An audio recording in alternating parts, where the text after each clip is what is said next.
We are actually less than a month away from the NBA season kicking off, which is obviously exciting for an NBA podcast because, well, it gives us something to talk about. We're deep in the dog days right now. There's no way around it. Mhm. And even like full disclosure, because we love being honest with y'all. I mean, the past few weeks, I feel like things have happened. They've quietly, like last episode, for example, we had a few contracts to talk about. I liked our Mhm. Pacers discussion. We got some Clippers in with Zubac, all that fun stuff.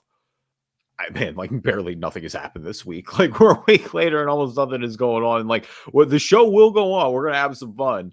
But yeah, in kind of a nod to the dog days right now, we're gonna start with a little bit of a warm-up jumper that is quite random because our buddy Sam B. Albuquerque, you've heard on this podcast plenty of times, he had DM'd me this and it absolutely floored me.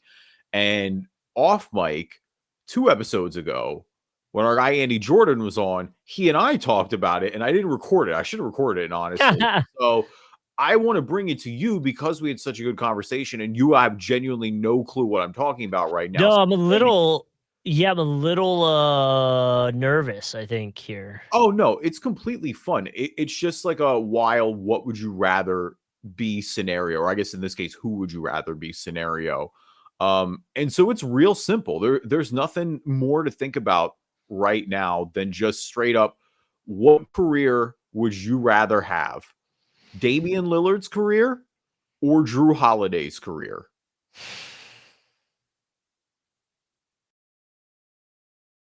Okay.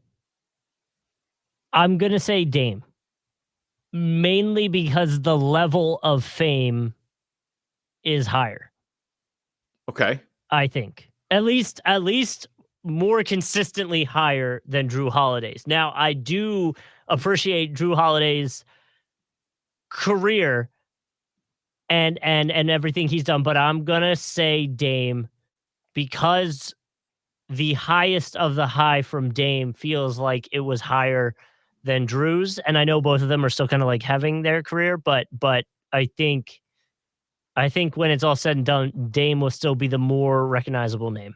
Yeah, so this is so interesting. So you heavily leaned in on the fame element of it there, where it's like Damian Lillard is much more of a household name than Jrue Holiday. And no knock on Jrue, and you could probably go back to the Sixers times and say he had it, but he was like Dame was literally the team. Like he was the guy. And I know Jrue was, but for Pelicans, for Celtics, for Bucks, like not really. Yeah, so it's really interesting because, I mean, truly, this question and these particular two guys, it's split. Like, I've seen everybody I've asked this question, it's basically going 50-50 on it. And I've asked this to quite a few people at this point. And it goes down to a few, because I'm kind of the opposite. I think I'd rather have Jrue Holiday's career. And it's more because I just focus on the winning part of it. Like, Drew's got 2 rings now, and Drew's got a gold medal, fresh off the Olympics. Like, all the other stuff kind of evens out a little bit. Like their career earnings, Dame has definitely made more money. Like Dame's had 2 max contracts. Like Dame's probably had $400-500 million in career earnings.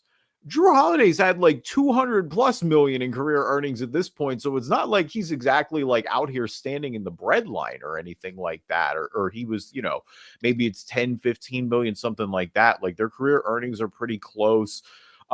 Dame is definitely like Dame is the man in Portland. Like anytime Damian Lillard sets foot in that city, he is absolutely beloved. He is a strong argument to be the greatest player in Portland Trailblazers franchise history. And one of the big reasons that Sam actually was in favor of Dame as well. And one of the big reasons he was is something I think you alluded to as well, is he's like, look, Dame at points of his career multiple times on an NBA court was the best player on the floor.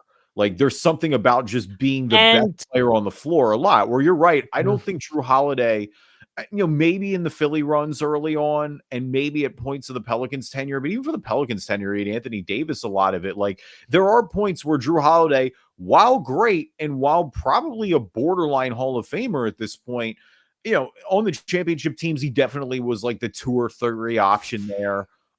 And on teams with him as the bona fide one, you're right. It's not like they exactly were going that far. Yes, and I want to make sure I have this right, so I'm trying to get the full list, but it doesn't look like NBA top endorsement earners. This is what I was to. Well, yeah, Damian has way more. I mean, Dame for that. Okay, here we go. Dame endorsement wise for just 23-24 season made 17 mil. Yeah, he's got the Adidas contract. He's got a signature sneaker. So that is a tick in his favor for sure. To, I guess, further that argument, Jrue Holiday is not on this list. Yeah, I would expect it to be. Like Jrue Holiday is, and he'll get like regional endorsements, I think. Right. But to that point, though, the way we talk about Dame getting love in Portland, I think Drew's pretty beloved in every city he's ever played in. Like, I think whether it's Philly, whether it's Milwaukee, Boston, New Orleans, I don't think anybody's saying anything bad about Jrue Holiday. Like, quite the opposite. I think people would say, hey, he did a great job for us. I'm happy he was on our team. And I agree. And I'm not discounting Jrue Holiday. I'm just going back to, from the level of fame, the level of notoriety in your game, Dame has him beat by a lot, mainly because, like you said, in Portland, he was the guy. For non-NBA fans, they know who he is, or some or most know who he is, where I bet if I went home and asked my wife if she knew who Jrue Holiday was, she'd probably tell me no. Yeah, I would probably agree with that as well. And likewise with my fiance as well. I mean, and Damian Lillard, for some all-time purposes, of course, made the NBA All-75 team. Jrue Holiday didn't. Just like sheer like category comparisons. Dame is an 8-time All-Star, 7-time All-NBA. He obviously Rookie of the Year in 2013 or 2012, 2013. He's got the All-Star Game MVP in 23.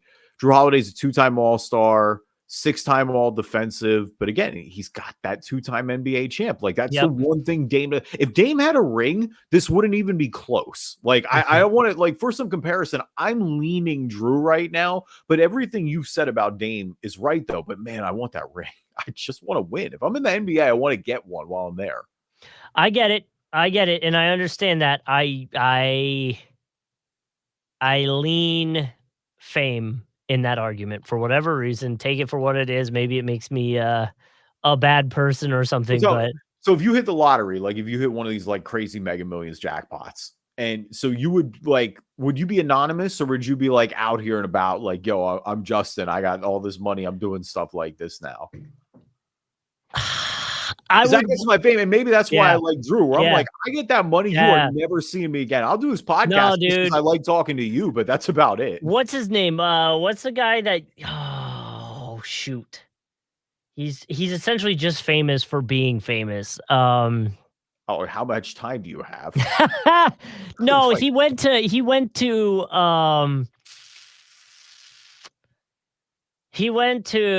UF. He was in poker. Oh man, Dan Blitzerian. You know him? Yeah. What that dude?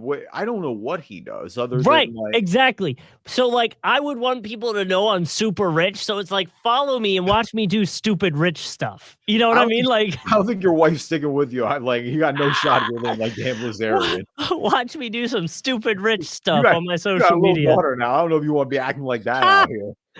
Well, she'll be blocked. She's not allowed to have social media until she's 22. Yeah, joke. I know.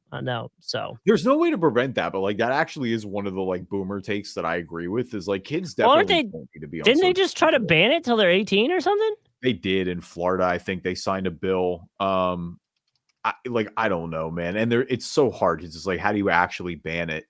But yeah, well, that's the other part. Is like, what do you do? Like, I don't know how you. Okay, it's not. I don't think it's passed yet. Oh yeah, he did. DeSantis signed a bill. Kids under 14 would be completely banned. Companies would have to terminate such accounts. Kids between 14 and 15 could have accounts, but only with parental or guardian consent. Anyone over 16 would be free to be on media. I mean, And I even guess then though, like when you're with the 16 to 18, like that was the thing with us. And like we were kind of the last generation of this where it's like, yo, we went to high school and social media was starting to become a thing. Like MySpace was out, Facebook was definitely in its infancy. But I mean, man, the big developments is like one, with it being on the phone all the time and not being on the computer. Like if you wanted to be on social media, you had to literally log onto a computer. You weren't exactly taking that with you everywhere it goes. But yeah. yeah, dude, like if you were going through it at school, if you were, just beefing with somebody or like got dumped by a girl or something like that, or just, you had a bad day, you could usually go home and get away from it. Like I feel bad for kids now. They really can't. It sucks.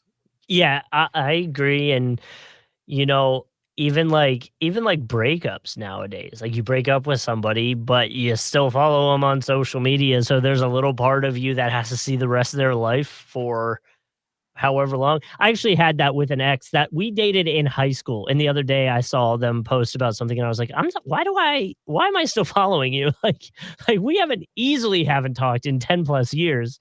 Well, I that's don't the know other side of the why. debate, right? It's like social media has also, in a way, made you keep contact with everybody you've met in your life, more or less. Mhm, It's like, are mhm. you meant to keep in contact with all these people? But at the same time, like, yeah, it is really helpful, and it's helped me, keep touch with people that I wanted to. So it's balanced like everything else. I do have a story I want to tell you off the mic that is definitely not going on the air, but remind me at the end of this podcast because I have a funny similar one along that vein. Okay, okay. Yeah, not to Um, be vague, but I don't want to forget that before we get out of here. yeah, now everyone's, like, gonna be, like, DMing me, like, "What did Kevin tell you off the mic?" Oh, You know what I'm you saying, man? DM me. I mean, you're not gonna get it. It's not that exciting, but like, I might drop a little nugget here or there, but depending on what it is. I mean, well, you were there, put it that way. Okay. Uh, Oh, okay. yeah. Yeah, you're picking up what I'm putting down.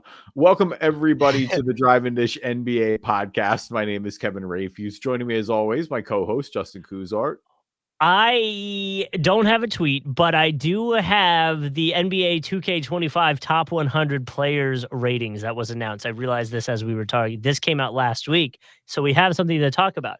Do you want to guess the three highest rated players in NBA 2K25, which will be released? The Hall of Fame edition came out. So this came out 2 days ago. 2 days ago. Do you want to guess the top three player ratings? Yeah, so the top three I think are probably Jokic, Okay. Luca, Okay. and oh man, it's either Joel or Giannis. I'm gonna go Giannis. Okay.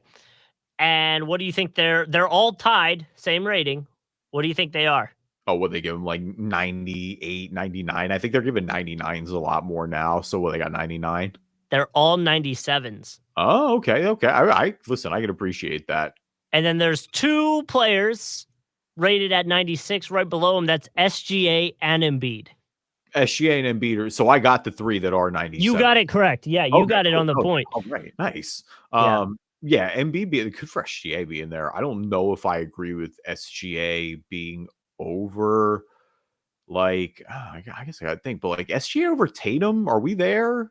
Do we fully agree with SGA, that? okay, I so know Tatum just had a weird Olympics, but well, here, let me put it this way. So SGA is a 96. Joel Embiid's a 96. LeBron's a 95. Curry, Tatum, both 95s. what is Durant? 94 with Anthony Davis. What's Anthony Edwards? Anthony Edwards a 93 with Devin Booker and Jalen Brunson.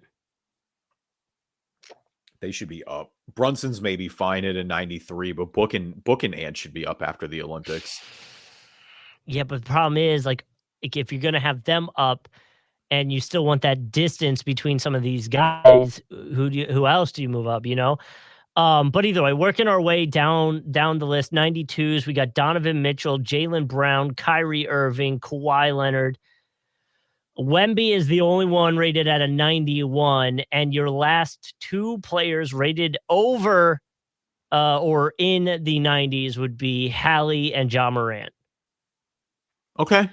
So, I mean, for example, those who just missed out at 89 would be Dame, who we talked about, Jimmy Butler, Paulo, who's an 89. yeah, Paulo will crack 90s sooner Yep. than I think middle of the season. Paulo will crack 90s. Paul George, Trey Young, Tyrese Maxey, all 89s. Tyrese could too, low key. I mean, not to be a homer, but like I do think Maxey's upside is still off the charts. What is Paul George, and then what is Paul George compared to Dame right now?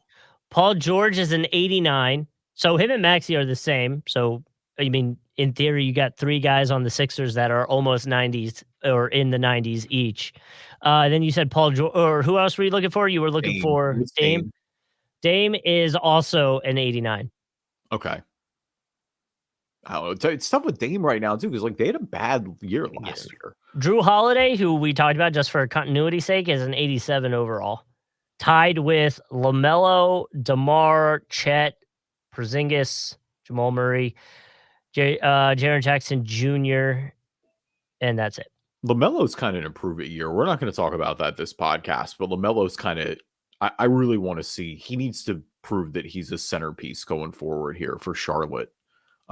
Especially if Brandon Miller starts to break out. Like that team's got to start to win games at some point if they've got 2 of them. Yeah. And I need to see that out of LaMelo. Like LaMelo's got the contract. It's time to start putting it up a little bit.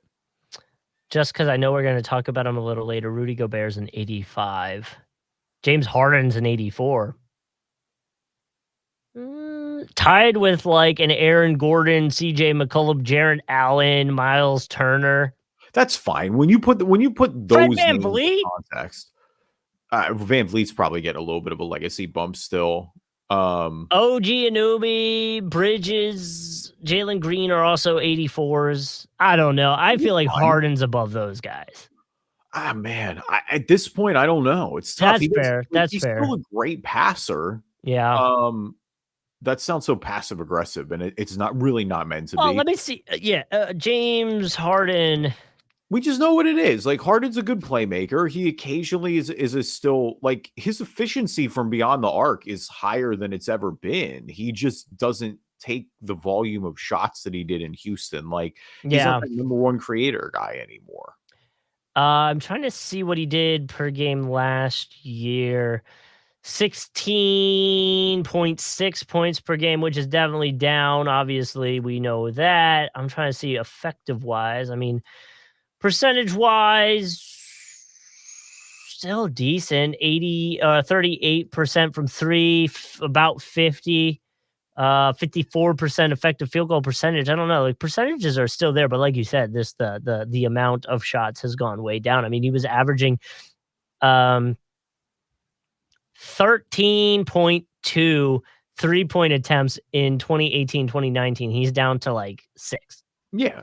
So that's what I mean. Like, part of it. He's not the focal point of the offense anymore. Yeah. Like Harden's getting older. He's aging like most great players do. Like we've lived in an era with LeBron James, and that's kind of warped our sense on how these guys age. There's apparently a guy out now, just because I've gone down this hill. There's a rumor website that thinks James Harden shaved his beard, but I think it's just somebody else. Oh, there's no way. Just somebody else. He wouldn't do that. I don't think there are not many scenarios. Like I feel like his mother would have to ask him to shave his beard, and that's about the only way at this point. Like I don't think there's any. And like to be honest, we've all seen the pre-pictures of post-beard James. Like sometimes the beard is just there. It's there for a reason. Like the man is follically blessed. Let him grow that beard. Yep. I agree. And I bet a lot of his endorsements come because of that. It should be mentioned, because now we're on the James Harden train, that one of the stats to look forward to potentially history-wise being passed involves James Harden. He is 34 threes away from passing Ray Allen, and he is 63s shy of 3,000 threes for his career. That's crazy with Ray Allen, like, because I remember when Steph broke that, and Ray was pretty widely regarded. Yeah. I guess maybe not with Reggie, but like a lot of people considered Ray to be the greatest shooter of all time prior to Steph existing. And yeah, that's probably going to get lost again, just because of the Steph Curry dominance. Steph Curry, So like we said, Ray Allen's at 2,973. James Harden's at 2,940, so he'll get there. Steph's at 3,747. Like, just blew it out of the water. And career's not even really looking like it's slowing up anytime soon. No, and I mean, that's the thing. And like, look, it is a different era. I know there is always a little bit of a tick there, but in the event when you're talking about Harden, it's like, look, Harden played in that era. Like, Harden's a beneficiary of that era too. Like, that only really hurts Ray and Reggie. And yeah, look, everybody knows what it is. Like, we don't need to talk about that for the 9 zillionth time. Do you think I want to look at something real quick to make sure this isn't a dumb question to ask you? There's no such thing as dumb questions. No, this one might be attempts. So okay, so he made this is a legit thing now. So he made 200. So Dame last season made 223s. Mm-hmm.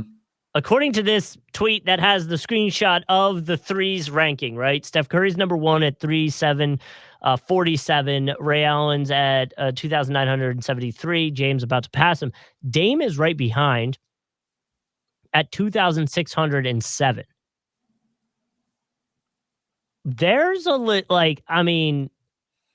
there's probably a good chance Dame passes Ray Allen. Yeah. 360-ish threes by the end of his career. I mean, he made 220 last season. Yeah, it's certainly possible. That feels so high. But I guess he did. Okay. I mean, he's playing a big role still. He took 622 shots, threes. That's wild, though. But yeah, I know you're right. That's just wild that and then right after him would be Reggie Miller's number, which Klay Thompson will most likely pass this season as well. Less than 100 away. Yeah. So that's wild. Yeah, and I think there are many people out there who may be even a little bit surprised that Klay hasn't passed it already. That's the other point. Steph is at 3,747. Do we see him hit the 4K mark this season? Does he make 300 plus threes? What's the comparison here? How many has he made the last few years?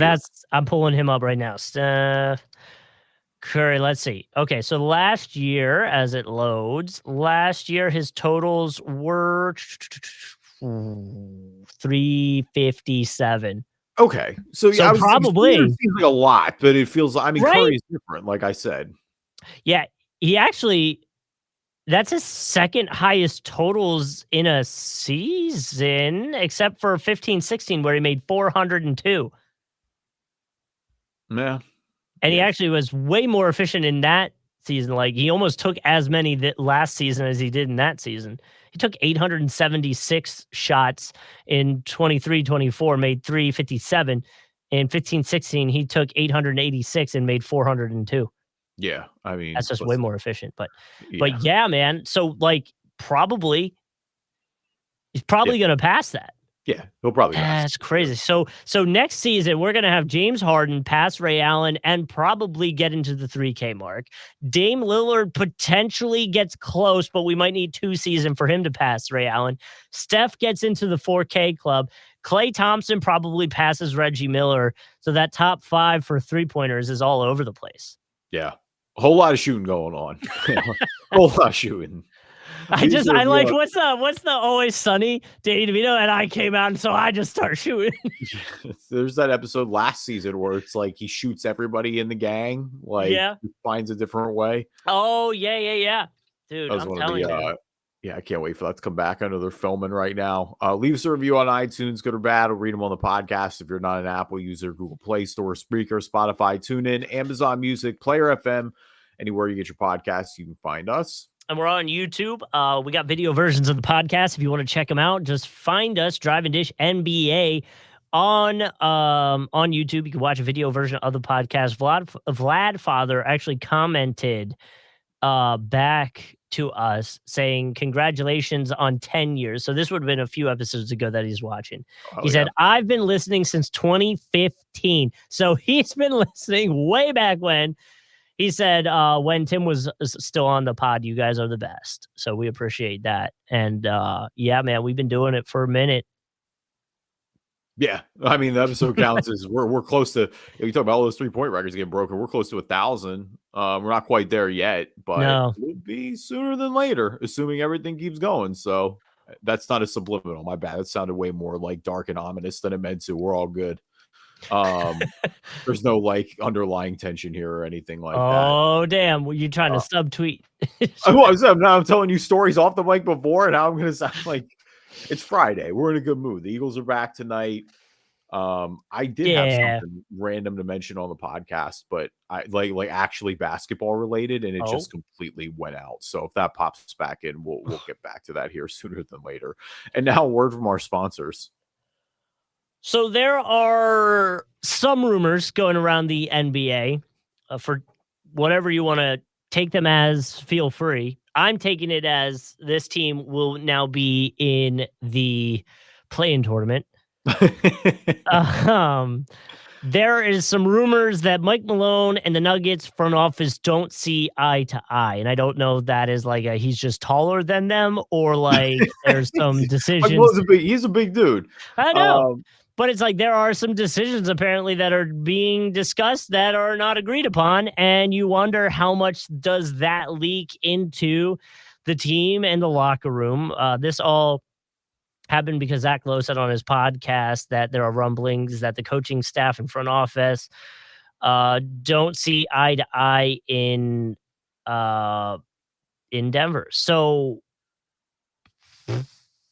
you know, I guess Zach alluded to the potential that Malone's not happy that they let Kentavious Caldwell-Pope go in free agency. I don't know. Do you think this matters, or is this just because we don't have a lot of news going on, we're going to focus on it? Yeah, I mean, yes, a little of both. No, I mean, I think it's a little bit of smoke. I don't think there's fire quite yet, but I mean, for Denver, you're trying to maximize this window. Like, look, you won the title last or 2 years ago now. You go out in 7 last year, a really hard fought second round series to Minnesota. You know, a year where you'd hoped you had a pretty real shot to repeat. But just, you know, it didn't end up happening. You ran out of gas. And they are kind of at a precipice now where it is Denver going to turn into this perennial contender, or are they going to kind of retool a little bit, reset, kind of make some decisions? Because they did have a little bit of an older roster. And that's the question. I mean, the good news, obviously, as always, if you're Denver, is that you have Nikola Jokic, arguably the best player in the NBA, somebody who's still in his prime right now, somebody who's going to give you a potential championship window every season. And so in that sense, you're good. I mean, when we look at the Western Conference, I don't see Denver slipping down or anything crazy like that. Like, they should still be in the mix. But it's hard to keep running it back. Like I think because we saw LeBron do it so many years and we saw the Warriors do it for so many years that, you know, we kind of take for granted. You know, you and I have talked about how much parity there's been in the NBA the last 6-7 years. Like there hasn't been a dynasty period. So, you know, for Denver, like Milwaukee before them, like that Golden State team after they reset a little bit, you know, it is the question of, it's harder to repeat now. It's becoming harder to repeat. And they have big questions for the first time, because you're right. I think they're going to miss Kentavious Caldwell-Pope tremendously. I feel like that goes without saying. He was one of their most important players. Reggie Jackson is on as well. Of course, he's in Philly. The big acquisition was bringing in Westbrook, who we talked about a little bit ago. You know, Westbrook is essentially being asked to replace Reggie Jackson. So in that sense, you know, that role kind of is accounted for a little bit, even if Russ is in the more limited sense of his career at this point. We know Russ is still motivated to win. So I think that that's good at least. But yeah, KCP is a proven winner. Like, I'm not going to sit here on this podcast and talk about how great of a signing I thought that was for Orlando to go out and get him. He's an 82 game and then in 16 game come playoff player. Like, he's a guy that you want. He does all the intangibles, obviously a great 3-and-D. So yeah, for Denver, that is a big question when their bench just didn't really produce last year. Like, the year they won the title, obviously you lose Bruce Brown, you lose Jeff Green. Now you lose KCP. I don't know. There's big questions. They need some of their guys to step up. A big setback with De'Ron Holmes, obviously. Their draft pick out with the Achilles injury. He's going to miss the entire season. So that's already a pretty tough blow there. But you need more out of guys like Christian Bruin, out of Zeke Naji. You know what Aaron Gordon is at this point. I think Aaron Gordon's been really solid. He's got a player option for 25, 26, so he's probably going to stick around. I mean, the two other big questions are you need Michael Porter to be a max guy, and you need Jamal Murray to not look like he did at the Olympics, because it was not great at the Olympics. Yeah. And I mean, he's somebody who is up for, like, this is the last year of his current contract, so he's playing for the next big max deal next summer. So in a way, you hope that, we get a contract year, Jamal Murray.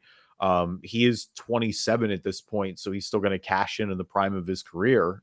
In theory, you shouldn't be worried about him falling off in age due to anything like that. So, you're hoping that he's trying to wash that stink of the Olympics off. And if he's truly that great second option still, then sure, why not? Like, we've seen them go the distance before. The Western Conference is always full of sharks. Like, it's super competitive every single year. And so I don't think they have the luxury maybe that Boston does in the East, for example, where it's like, no, they're probably the top dog. And even with everybody in the East playing catch up a little bit as well, you still feel like pretty good if you're Boston. And for all the parity we talked, as much as I hate to say it, I do feel like Boston's got the best shot to repeat at any of these recent champs in a little bit here. Yeah, I agree with that. I think I agree with you from the Boston, from Denver having a little less of a runway in terms of prove it again, mainly from just what happened in the playoffs last year with them a little bit. It kind of quickens the urgency there. Did you from our conversation that we really already had, and you referenced, the Eagles are playing tonight as of recording this, but another game that happened last night, there was a Westbrook reference. I don't know if you caught it.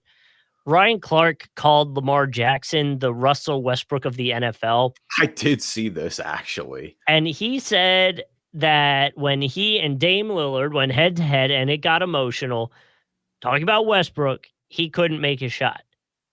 I know, like, Deshaun Jackson has reacted. Some players have kind of commented on it.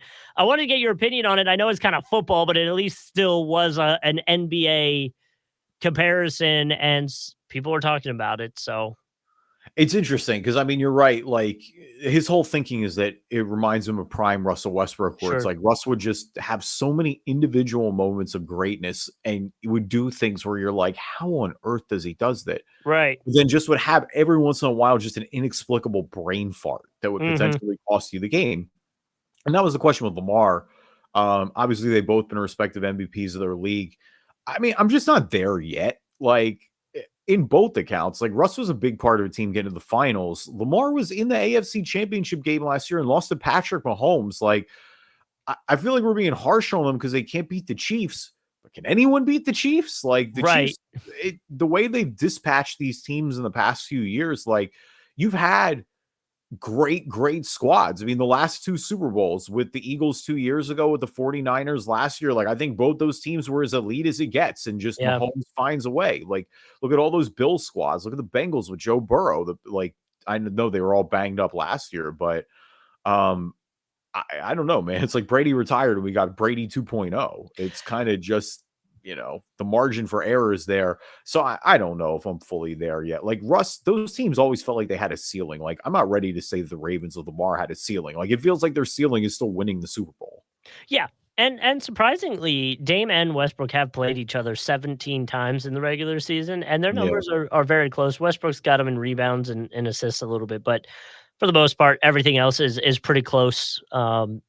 So just if you're going to take it for a literal comparison comment, there you go. So with this potential front office blunder, whatever you want to call it, does it impact your rankings in the West at all? And I guess to start that question, we got to find out where you put Denver in that ranking in the West. High. still, like, for even with everything, like, Yeah. they're no worse than, like, 3 for me right now in the West. I think it's the top 3 teams in the West I don't really think are gonna change much in my opinion. Okay. I think it's gonna be OKC, Denver, and Minnesota. I think it's gonna be some Minnesota. combo of Okay. those 3. I Not really like what not OKC Dallas. did this offseason. Dallas got hot at the right time, and I don't wanna downplay that. And Um Clay doesn't do it for you? he does and he doesn't. Like, he's gonna Mhm. be the 3rd option there necessarily. Their depth really turned it on. And Sure. so I think they're kinda like 4. I mean, they were 5 last year. I think they're probably like I would put them above the Clippers. I would put them above the Suns and, like, everybody below them, Memphis and Phoenix and, or I said Phoenix, but, like, the Lakers and the Pelicans and the Kings and all these other teams. Um, I like Dallas would be the one knocking on tier 1. I'd have them just below it a little bit, I think, for me. And then you've got, like, the Clippers, the Suns, the Kings. How Um, many here's a fun one that I wanna do with you. How many teams do you put below the Lakers? oh god, not many. I Quietly. I I'm li like, Um, as you were talking, I was just doing it. I think guarantee like, well, not guarantee. Utah Jazz, yeah. Portland Trail Blazers, Yep. bottom 2 probably. Then you got a very young rising San Antonio Spurs. We don't know if that's gonna turn into wins yet, but, like, Harrison Barnes, Chris Paul, you would think that starts to look like some wins. Yeah. Then you've got the Rockets, who I I mean, the Rockets were competitive I know, last year, and they have young guys who genuinely are intriguing. Like, they're not just, and you got the um Lakers with a whole new coach and that all that drama that just happened. Bro, I don't think coaching there is the issue. I think the no. fact that they have no depth is the issue. That Well, LeBron and yes. AD are great, but it just feels like these other teams are deeper than they are. Yeah. Yeah, what does improvement look like for the Lakers? Because I I don't actually know other than a few more W's on the board, cool, but how do they do it? I don't know. That's kind of my problem. I mean, Houston is going to depend on young development. Like, it's Şengün going to continue to develop? Can Cam Whitmore become a guy? Can Amen Thompson continue to become a guy? Jabari Smith, all that. Jalen Green taking the next steps. Because they went out and got a few. I mean, obviously Van Fleet, the big one, but like Dylan Brooks is still there. They brought Steven Adams in. Um, but they're not maybe a guarantee. I think they're like kind of there with the Lakers as well. I don't know. I mean, I think the only locks are Utah and Portland. I do Yeah, think they will finish over Houston. All that said and done. okay, I'm still going to give them the benefit of the doubt with San Antonio. Even though I okay. think San Antonio, and again, the way Wemby's ramping up, I could see them jumping. Like, that's real 50-50. Yep, I don't know, man. I feel better about Memphis. Like, I do think Memphis is going to jump. Maybe the Pelicans, if things go south there quick, Zion gets hurt again. And Golden State, if Golden State's young guys can't develop, like, I think we're talking about them, but I mean, they're kind of at that playing level too. But yeah, I'm not enthused about the Lakers at all. I don't think they're anywhere near the top of the Western Conference. I think if I were to tier mine out, NBA I think if I were to tier mine out, I'd go I don't see why OKC wouldn't be number 1 again. I feel like with Hartenstein and now Caruso, with Giddy leaving. No, they're good. I think they're the best Yeah, team in the West this year. yeah, I say leave them at And you number know me, I 1. was hating. I was so low on them all year I last year. know. I think they're the best team in the West this year. I'd say so they're 1. I think Denver's 2. Dario and Westbrook being the key additions. We've already kinda hit that. Reggie and Pope out. And this is where I think you and I might disagree a little bit. I think Dallas is 3. Okay. Um, I like what I saw in the playoffs, and I'm hoping that can carry over. I got Minnesota right after them.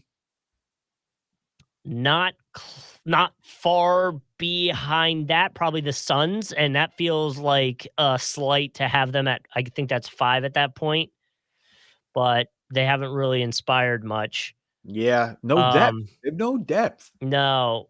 No, not at all. And again, a coaching change, so we'll see what happens there. Yeah, Um, Budenholzer, I feel like yeah, that's already been written. yeah. I would say so. I think we're at 6th. I'm gonna go Golden State. I'll put Golden State there. Right behind them at 7 is gonna be the Pelicans.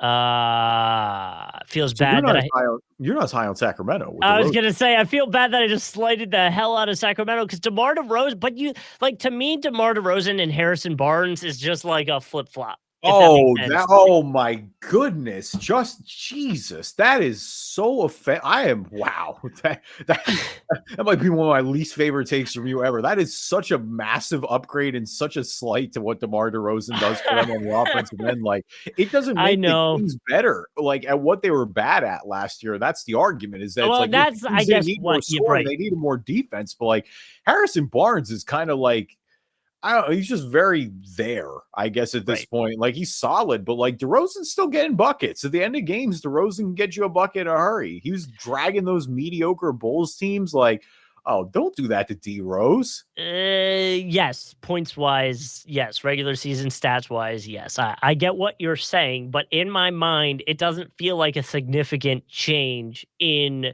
the Sacramento side of things. They should be higher on this list, but I slighted them, so I'm gonna stick with it and slide No, them in. it's not even about slighting him. I'm just like, damn, that's what you're going to slight him about? You think DeRozan is Harrison Barnes? DeRozan's a No, but massive no, upgrade for don't that get me squad. like. I love the addition of DeRozan, but I feel I don't know with Harrison Barnes, like it just felt. I don't know. I don't know. I don't know how to explain it in my head, and I know it comes off as a slight. Does The best DeRozan argument fit? for me is that they still can't play defense, really. Sure, sure. I wonder where DeRozan fits into that offense. The Clippers, I guess, would be right behind them. Obviously, some big names leaving: Westbrook, Paul George, Plumlee. They did get Chris Dunn. Good for you, Plumlee, in that respect. They did get Chris Dunn back, so cool. And yes, I'm Oh, gonna great. Oh, cool. Sick. That replaced Paul George. no, You can't even say they got Batum back. At least no, with no, Batum, it's no. somebody that's good. I'm citing Batum because I didn't want him to go there. Oh, it's not Like his I feel fault. It's like not his fault. personally, I feel like I almost want to put the Grizzlies over the Clippers at 9 there. But I that's can see it. It's where it there. is. And then yeah, now we're in the bad teams, and we haven't mentioned the Just Lakers. wants Nick Batum to get divorced. I get it, but like, man, Go back he to almost Philly. retired when that trade got made. His wife was cool enough to let him come over and play half the season with us. He was great for us in that play-in game. I know Miami probably wasn't happy about that. I know, man. I'm telling you. So yeah, there's my slight. You know what? I've talked myself back into Golden State with Buddy Hield, Kyle Anderson, Melton. I already said Melton's going to be a low key move that they did. I So hope he is, man. I yeah, like Melon a lot. Again, it all is going to come down to injuries with him. That back injury has been a problem the last 2 seasons, really. But yeah, he was great for the Sixers and Memphis when he was on Memphis. I said when Memphis moved him, I was surprised. I really thought he was a good young addition for them. But hey, what are you going to do? All right, who's balling, who's falling? Our NBA version of the stock market. We always like to start with the good before the bad. And so I will for balling this week. Is Chris Paul? We talked about the Spurs a little bit earlier. CP3 is going to stay CP3. Shout out to Keldon Johnson giving up his number 3 to Chris Paul. Keldon Johnson is going to wear 0 instead. He'd worn that in the past with the Austin Spurs, who are the G League squad for San Antonio. Of course, Chris Paul, 39 years old, has worn that since coming into the league in 2005. So, you know, I just hope he got Keldon something nice. Like get him a watch, get him I don't know if you gotta get him a car. That feels kind of crazy, but like I hope he hooked him up a little bit. I'm sure. I'm sure there was some. I don't know. I don't want to call it under the table. No, but it is a little bit. Like it is. You like look.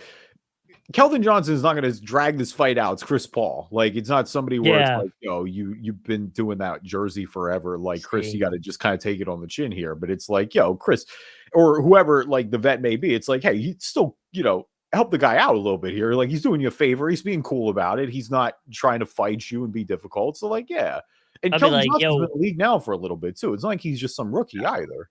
I'd be like, yo, let me in on one of them State Farm commercials. Yeah, right. No, I mean, actually, get me in there. Even if it's a background role. I'll be Cliff Paul or whatever the brother, the fake brother's name is. It's Chris Paul and Kelvin Johnson. America would be so confused. No, because we know exactly what it is. It was like, oh, this is why you gave up. You and I would know exactly what was going on.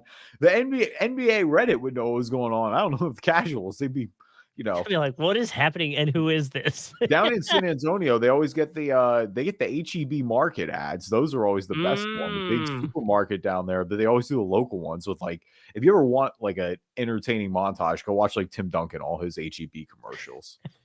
Maybe we should tier them out. We'll like do a episode where it's like the best Tim Duncan HEB commercials. If dog days continue like this, I know we're coming back in baby. Like, we might be there in a few weeks. If another COVID happens, God forbid, I think I might be down. My Ballin's going to go to Tristan Thompson, Cavs, who got him a 1-year deal. Obviously, he was drafted by them in 2011. He returned in 23-24 and is cool, nice little veteran leadership. It's weird to say veteran leadership with someone that is our age at 33 years old. That hurts a little bit, but he has played for a bunch of teams since the Cavs: Boston, Sacramento, Indiana, Chicago, and Lakers. Probably a good Immaculate Grid potential player.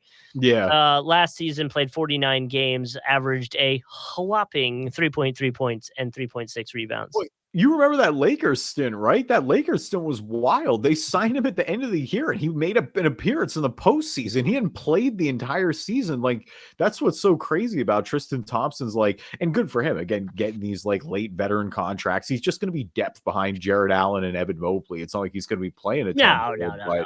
Yeah, I mean, he's 32 years old at this point. He was real young when he came into the league, him and Kyrie. Like, he was just 20. But, I mean, yeah, like, he was on his way out of the league. Like in 2021, he was on 3 different squads. Like, he played the whole year, but he was all over the place. Like, he was pretty much out of road. Like, he left that run with LeBron in Cleveland. He had that season in Boston, and then he was just kind of bouncing around, but it seemed like he was phasing out.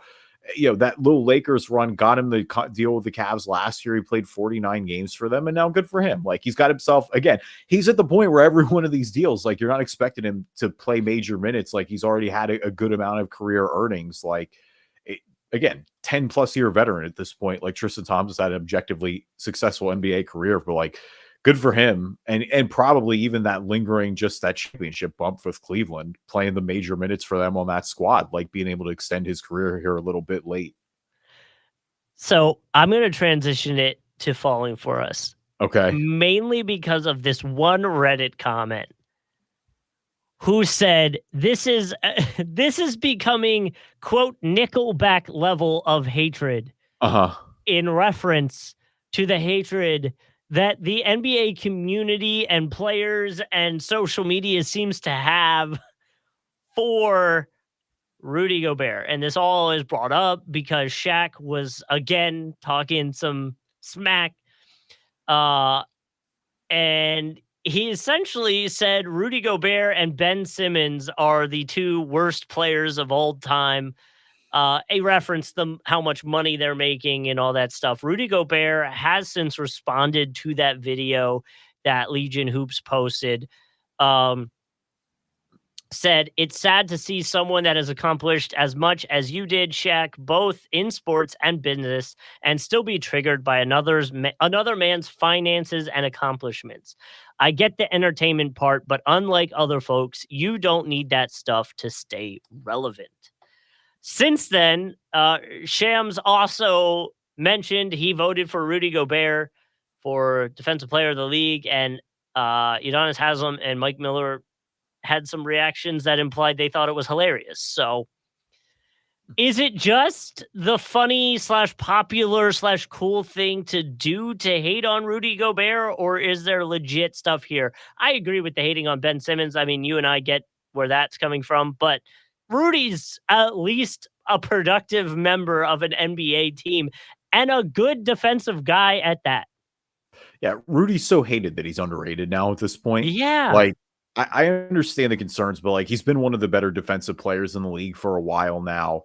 Shaq has this weird thing where, because he's always is kind of petty with some of the big men sometimes, which, like, look, I get it, but he also is just doing this, I think, because he's upset that Rudy got this big contract. But it's like, look, that's the league now. Like, I understand that you're frustrated that Rudy Gobert is getting paid like more than you were back in the day, and obviously you're one of the greatest centers of all time. But it's like, what are you mad at? Like, what are you gonna do? Like, it's like, is Wilt Chamberlain mad at you because you were getting millions of dollars and he wasn't back in the day at the time? Unrelated, because it's not going to be my Ballin or Fallin, but a Wilt Chamberlain basketball card. I forget what year it was, but it was a perfect 10, broke the record for basketball cards sold. It was like 1.7 mil or something like that.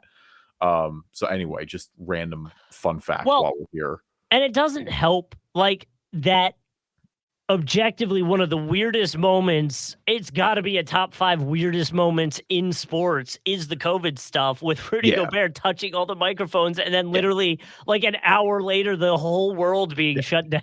Like, and then the Rudy was patient zero jokes, like all that fun stuff. And like, it was objectively stupid by Rudy, and he deserved a little bit of flack for that. But you're right, like Rudy, it's just all the beefs seem very personal for sure. Like Draymond, obviously, and again, Draymond's a different story, but like, dude, Draymond hates Rudy Gobert and vice versa. Well, because he put him in that chokehold, and Rudy was like mocking it afterwards. Yeah, and like, but you're right. Like, Rudy is a good center. Like, it's not, if you want to argue about whether he's a max player, he clearly has offensive limitations. Like, he's never going to be like, I think we know he's not Jokic. He's not Joel Embiid at this point, but he's still really damn good. And he's been on a team last year, especially with Minnesota. It's like, look, they got to the conference finals. It's not like, and that's the year after they traded all this. Like, if anything, I feel like he had flipped the narrative a little bit, but it's definitely, it feels ridiculous coming from Shaq though. Like, don't tell me Rudy Gobert is the worst player of all time. Like, that's just like, that is an unserious opinion.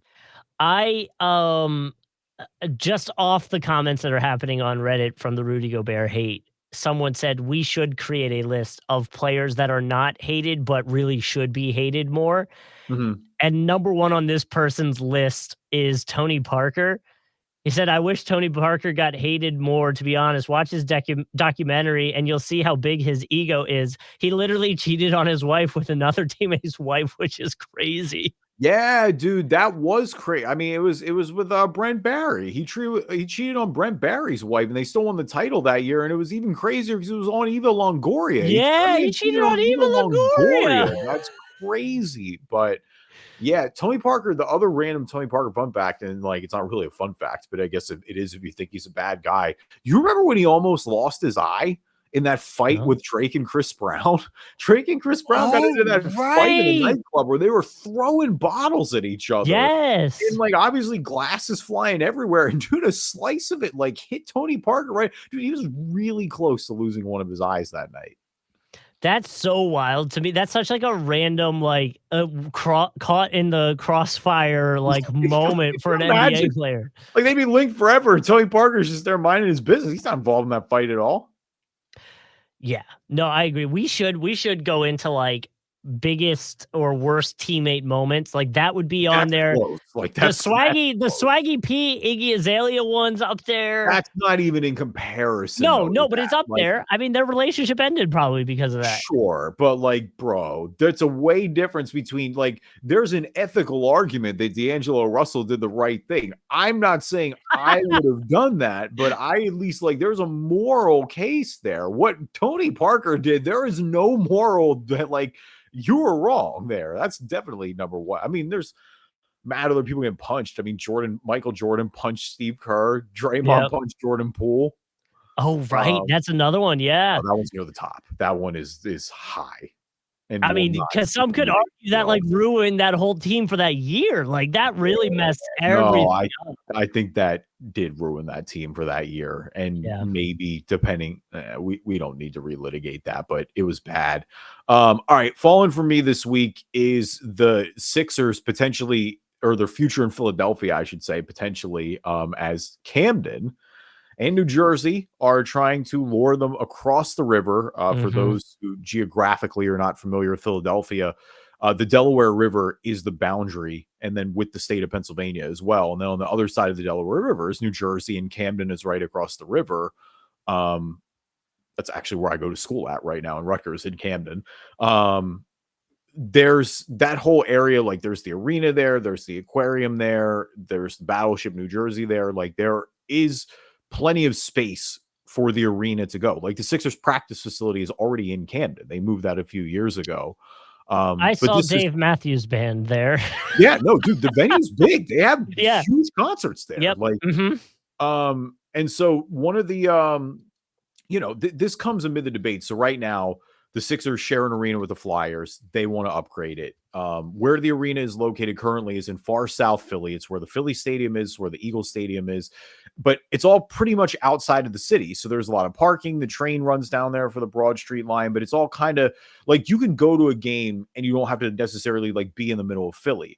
The Sixers have been pitching this plan to move the arena to Chinatown, which is smack dab in the middle of Center City, Philadelphia. Like imagine putting the Knicks arena, well, I guess it's a bad example because the Knicks arena is in Penn Station in the middle, like MSG's in Manhattan. But like, yeah, imagine just building another arena behind like Times Square, essentially. Like that didn't exist. Like assume it just wasn't built in the train station. And so that's been one of the big arguments, right? And everyone in Chinatown is like, yeah, so what are you just evicting us right now? Like there are many, many issues with that. And there are a lot of people who don't think it's a serious proposal. Others are arguing that the owners are trying to get tax money. That's obviously a whole thing in itself. But needless to say, Jersey is taking their shot and trying to lure them across the river. Camden, listen, you know what it is, but it's like Camden's going through some bad periods, say the least. Like at one point, it was the murder capital in America. It's cleaned up a pretty fair amount, honestly. But it's more just abandoned than anything at this point. Like a lot of people have moved out of it. So, I can get why they're trying to like spur some more development in that area. Like it's all pretty prime real estate right there on the river as well. Regardless though, it's going to be interesting to see what taxpayers end up having to give up for this arena or why they just can't keep it in South Philly where everybody's really happy with it right now. Well, and already just because the hate that happens with Jersey and the jokes that happen with Jersey, kind of Rudy Gobert-esque in a way. Essentially, New Jersey is the Rudy Gobert of the U.S. states. That's so disrespectful. I'm like so mad that they're calling, and maybe that's part of the problem. I'm like, why are you calling New Jersey Rudy Gobert? Like, I kind of want to fight about that a little bit. But you're right. Because I'm like, I do. I think Jersey's underrated. I think Jersey has always gotten a bad rep. Like parts of Jersey definitely are not that great, but like I would much rather be in Jersey than so many other states in the country. I think a lot of people would agree with you and a lot of people would disagree with you. But, I'll just say I already know where it's going to go. If they do move to Jersey, the jokes are going to be flying. So what? I mean, you don't want the Camden 76ers, baby. Cool. Yeah. But they're Jersey. I just know where it's going to go social media wise and joke wise. And that's what I don't want to deal with. Why? They're going to move out of Philly and win a championship finally the first year. Thank God. Dude, that would be my sports fandom is like the Sixers move to Jersey and win the thing. And it feels lesser to me for whatever reason. And then the freaking Jacksonville Jaguars are going to be going through stadium renovations and have to play in Gainesville. And they win the whole freaking NFL league in Gainesville. Not even local. Can't even go to any games without driving 2.5 hours. I'm going to get banned if I say my opinion about Gainesville, so I'm going to chill on that one. But the Swamps is a fun time. Don't get me wrong. It's definitely a great time. Nice. I don't know why else you'd want to spend time in Gainesville. I mean, you're in the middle of... So you're there with me. Okay, all right. I'm glad you're on the ledge with me. I like the beach, and objectively, Florida is hot AF, to put it mildly. Yeah, and... But see, now you're going to catch us straight because I feel the same way about Orlando. No, see, the difference with there, because I would agree with you, but Orlando has so much to do that it counteracts it. I actually agree with you otherwise. If Orlando didn't have all the things that it had with it, I would agree. I'm like, why would you live in the middle of Florida when it's 9 zillion degrees out? But although it is nice to be in the middle of the state because you want to go to Tampa, it's an hour. You want to go to Daytona, it's an hour. Never Like an hour to go to Tampa. Polk County's got traffic all the time. I have no idea why, but it always takes 2 hours to get there. Yes, but ignoring the traffic part, it's in theory like an hour, hour and a half. So in theory, from like going to concerts, going to the beach, going to all that, like it's not far in either direction. Where in Jacksonville, you can drive for a whole ass hour and still be in the same city. Like it's crazy. Yeah.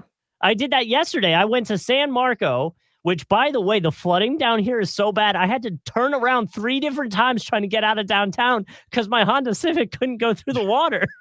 Yeah, I saw some of the drone videos. I was a little crazy. Yeah, man. So, yeah, just to get from San Marco back to my house was like 35, 40 minutes. And I'm like, dude, I'm just leaving downtown Jacksonville.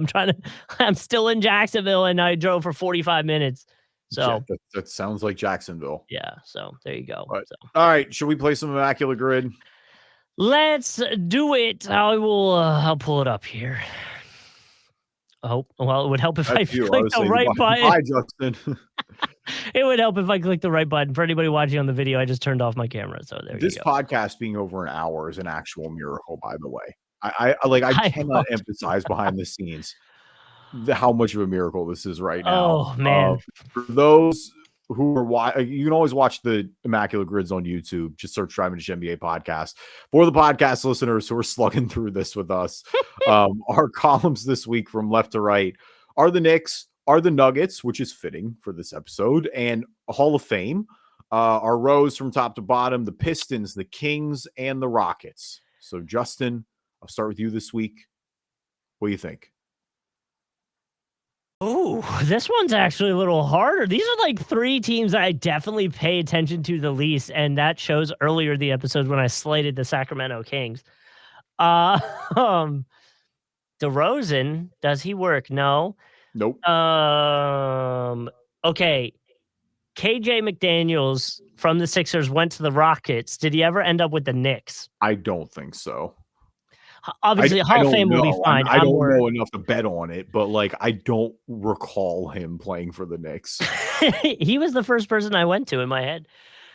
Wow, dude. Wow. All right. So I'll start like you get me. I gotta warm up my brain or something. Holy hell. So Chauncey Billups works for Pistons, Knicks, and Pistons Nuggets, I should say. It's a good one. Yep. I think he'd be kind of chalky for both, but he does work there. I think he works for Hall of Fame too at this point. Harrison Barnes works for Kings, and that's it. No. Sorry, not Harrison. Matt Barnes, or am I? Matt played Kings Nuggets, right? Did he get to Denver? I don't think he got to Denver. He was definitely on the Kings. I know he was on the Kings, and I associate him with the Knicks. Magic, Grizz, Warriors, Lakers. No, okay. Yeah, I don't. I'm not. Matt Barnes, like I said, definitely on the Kings. No, I associate him with the Knicks because he got into a fight with what's his name from that crazy. That's another crazy story. Fisher. Yeah, no, that's one of my all-time favorites. I love that story so much. Yeah, dude. I mean, Pistons, Knicks, there's a bunch. I mean, they made the trade last year, so it's like you've got Bogdanovich and Alec Burks without even thinking. Yeah. Low-key, Tracy McGrady works for left one. We said Billups. Who's the other one there's Detroit Knicks or somebody that was just sticking in my head. Who? Our buddy. Just kidding. He didn't play for Detroit. Actually, I was gonna say I think Nerlens Noel works, but I don't think he played. Oh, Nerlens Noel. He was on the Knicks. He was definitely on the Knicks. Was he on the Rockets? Don't think so. Noel Rockets. Why does that feel right? Actually, did he play for the Pistons? I don't think about it. He might have played for the Pistons. Oh, I think he did. Pistons, Knicks. Yeah, he definitely played for the Knicks. Jeremy Lin works Knicks Rockets. Oh, that works. Yeah, we can do that. You want to do Nerlens up top left and Jeremy Lin bottom? Are you positive he went? I think so. Yeah, that 2%. It was because it was recent. Oh, do we feel like this is gonna be high for Nerlens? For Jeremy Lin? I don't think so. 23, dude. I'm Maybe telling you. more than I expected. Jeremy, 2.3. did he Jeremy play? Lin, really? Yeah, but dude, think about it. Like Jeremy Lin was so talked about, like so popular of a Nick, and he immediately went to the Rockets afterwards, didn't he? No, did he? I thought he went to the Hornets. Oh, you might be right. I Maybe don't he know. did go to the The Rockets. two What? teams I associate Jeremy Lin with are the Knicks and the Rockets. Actually, yeah, you're right. Rockets. He did go Rockets right away. And he, Lakers, yeah. Hornets, Nets, Hawks, Raptors to end his career. Wow. The other one that would have worked for Knicks and Rockets, I'm 100% sure of, is Iman Shumpert. Oh, Mon Shumpert. I forgot about it. Yeah. Oh, J.R. Smith. Did J.R. end up in Sacramento? No, JR didn't Sacramento. The one player that is good, but he's probably not associated with either of these teams necessarily, that works for both of them, is Zach Randolph. Zach Randolph works for Knicks and Kings. Yeah, Zach Randolph. Boogie's got to work somewhere. Boogie works for Denver and Sacramento. Yeah. Boogie also works for Denver and Houston. I bet Denver and Houston's a lesser number than Sacramento, Denver for Boogie. Yeah, I'm just trying to think who else works for Sacramento, Denver. Actually, just kidding. Ty Lawson works for Sacramento, Denver. Oh my God, Ty Lawson.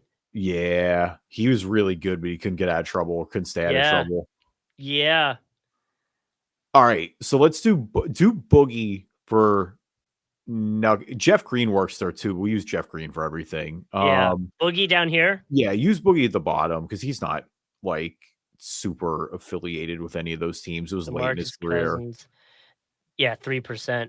And then who did we say for Ty Lawson? Yeah, I like that. I like Ty Lawson. 7%. Nice.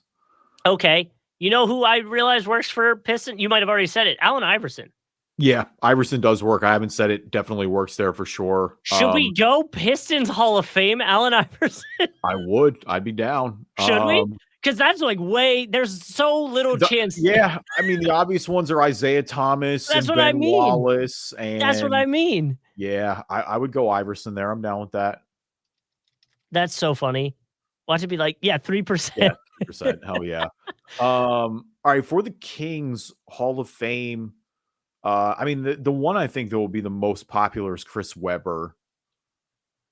I think Oscar Robertson technically counts because he played for Rochester Royals, who were Sacramento previously. But I still think he'll be famous. The one that just got in that works for the Kings is Vince Carter. Vince Carter played for Sacramento for a year, I think. Oh, yeah. You want to do Vince Carter? I'm down Vince there. I don't think he'd be affiliated too much. No, 6%. There you go. Yeah, cool. Hell yeah. All right, Rockets Hall of Fame. There's a bunch. I mean, yeah, Yao Ming, Moses Malone, Tracy McGrady, Charles Barkley, Hakeem Olajuwon. Is there anybody that played on the team for a second but isn't known as like the Rockets player? I mean, that's who Barkley would be. Yeah, but Barkley was there at the end of the year. But that's what I mean, right? Yeah. Yao being so famous, just obviously not just in China, but being an icon, being so just tall in stature, being the number one pick. I'm trying to think of like older Rockets who. I know he's not in the Hall of Fame, but I did want to mention Dwight Howard's going to be on Dancing with the Stars. He is going to be on, dude. So it's funny. I looked at Iman Shumpert's basketball reference, and they have 2021 Dancing with the Stars champion on there. That's so incredible. I love that so much.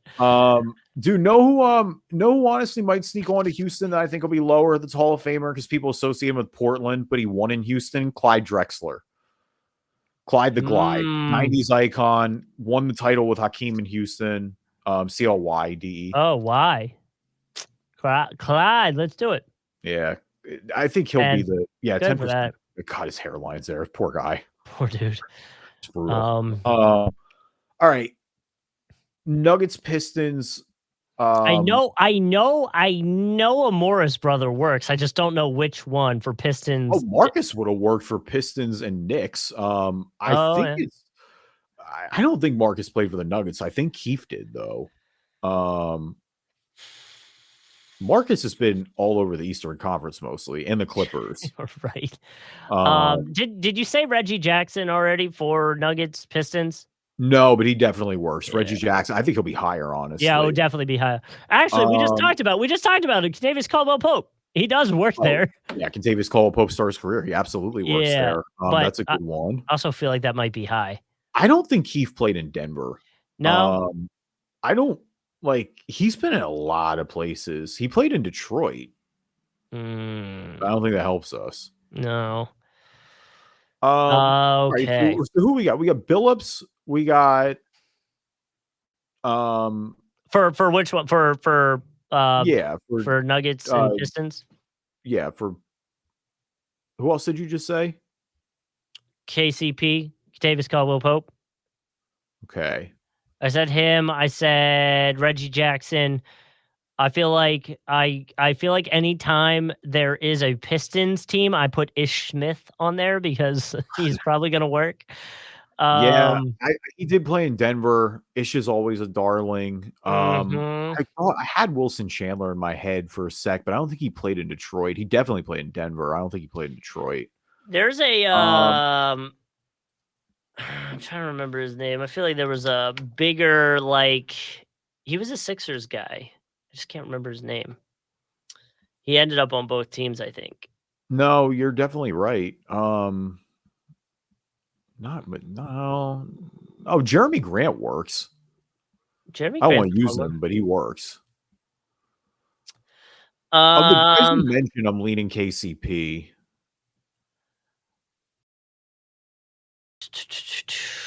Yeah, no one else is really coming to my mind. I'm also thinking of Kings Knicks right now too. Because I used him a lot when I played as the Nuggets in 2K. Aaron Affollo.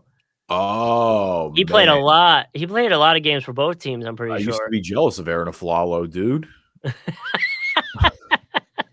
Is that record too dated? Is that too dated of a reference? That might have been a little dated, but that's okay. No, he works. Aaron Affollo works. Should we go Aaron Affollo? I would definitely be down to go there. Yeah, because is he 2 A's? Yeah. So many A's. Aaron AF. No, it's not coming up. Let me just try last name. Is there a space? Yeah. AFF. Yeah. Okay. Aaron Affollo. Oh, just one A. Oh, 2 R's. Oh, wow. Okay. Yeah. I was 1%, baby. Nice. Good job. He played a lot of games for both teams. For sure. He played a good amount for both teams. Yeah, dude. He had a 10+ year career, I think. Yeah. Actually, he had 10 on the dot. How about that? All right, Knicks, Kings. Yeah, besides the two obvious ones are Zach Randolph and Mike Bibby. Mike Bibby works too. Oh, Mike Bibby's a fun one. Because Mike Bibby was great on the Kings, obviously. More of a role player on the Knicks, but yeah. Iconic sneakerhead Mike Bibby, who won't let anyone in his sneaker room. Legitimately, there's never been filming inside of it. Why? Because he's just got mad exclusives and he wants to probably preserve the aura. Like Bibby was one of the original Jordan athletes, so he's got tons of retro Jordan brand sneakers. He just player exclusive stuff that probably hasn't come out. So yeah, good for him. I feel it's under lock and key, fingerprint scan. It's crazy. He's shown the outside door of how to get in, but that's as far as people have gone. Oh, you know what? A Nova Nick does work. DiVincenzo played for Sacramento a year ago or 2 years ago. Yep, DiVincenzo definitely works. Randolph, DiVincenzo. Weirdly enough, okay, hold on. I always affiliate with him with Sacramento. Does Jimmer Fredette work? Oh my god, dude, does he? He works. Clearly, he works with Sacramento. It's just 100% works for Sacramento. I doubt he was on the Knicks. I don't even think he was, but that'd be funny if he did. If he is, it's going to be 0.1%. Yeah. No, we can. Let's go with something that we know is right, because I'm not confident in that. I'm just throwing a name out there. You want to do Bibby or Randolph? I bet Randolph's lower. All right, then let's do Zach Randolph. We'll end it. Get a clean 9 out of 9. Zachary Randolph. There we go. 66%. Not too bad. Which one was the hardest? Nick or Nuggets Kings. Nuggets Kings. Yeah. Rockets Hall of Fame, I just feel like is easy because like you always have Olajuwon, 15's interesting. among others. By the way, you want to be tender a little bit? What? Jimmer Fredette did play for the Knicks. Did he really? 2 No games. He way. played literally 2 games for the Knicks. Oh, okay. That's a good one to keep in the back with the pocket. Kings. He played Kings, Bulls, Pelicans, Knicks, Suns. Oh. Played 6 games for the Suns in 2018. He played 2 games for the Knicks. He played 4 games for the Pels in 2015-16, and then 50 the year before. Mostly with the Kings, 8 games Aaron with the Bulls. Aflalo would have also worked for Knicks Kings. Yes, he would have. I do remember him on the Kings. Ramon Sessions too. Oh, that's a good one. Wow, Emmanuel Mudiay. all over. Yeah, number 7 pick overall. Do you want to scroll down to the most obvious answers? Yes. The most obvious, most popular answers, I guess I should say. Yeah, Alex Burke. Okay. Yeah, Jeremy Lin, most popular, dude. I told you. I knew he would be up there. So crazy. I guess I shouldn't be surprised, but who are the other options? I'm gonna pull that up. All right. So for Knicks Pistons, most popular option was Derrick Rose. For Pistons and Nuggets, Allen Iverson. Pistons Hall of Fame, Isaiah Thomas. Kings and Knicks, Dante DiVincenzo, who you mentioned. Kings and Nuggets, DeMarcus Cousins. That's where he was most popular. Kings Hall of Famer, Chris Webber, who we mentioned. Rockets Hall of Famer, again, Hakeem Olajuwon, the obvious answer. Rockets and Nuggets, Carmelo Anthony did have a stint there. That is somebody we didn't mention before. Jeremy Lin, most popular for Rockets and Knicks. To recap our guesses, Pistons and Knicks, Nerlens Noel. Pistons and Nuggets, Aaron Aflalo. Pistons Hall of Fame, Allen Iverson. Knicks and Kings, Zach Randolph. Kings and Nuggets, Ty Lawson. Kings Hall of Fame, Vince Carter. Rockets, Knicks, Jeremy Lin. Rockets, Nuggets, DeMarcus Cousins. And Rockets Hall of Fame, Clyde Drexler. So not too bad. The roll keeps on going. Keeps on going. You're on the Drive to NBA podcast. Thank you, everybody, for listening to this episode. We appreciate you guys. As always, leave us a review on iTunes. We'll read them on the podcast. Otherwise, anywhere you can find a podcast, you can find us. Yep, and you can watch the video version on YouTube. Search Driving Dish NBA Podcast. You can watch video version, like we said, of the Immaculate Grid specifically that obviously has a visual element to it.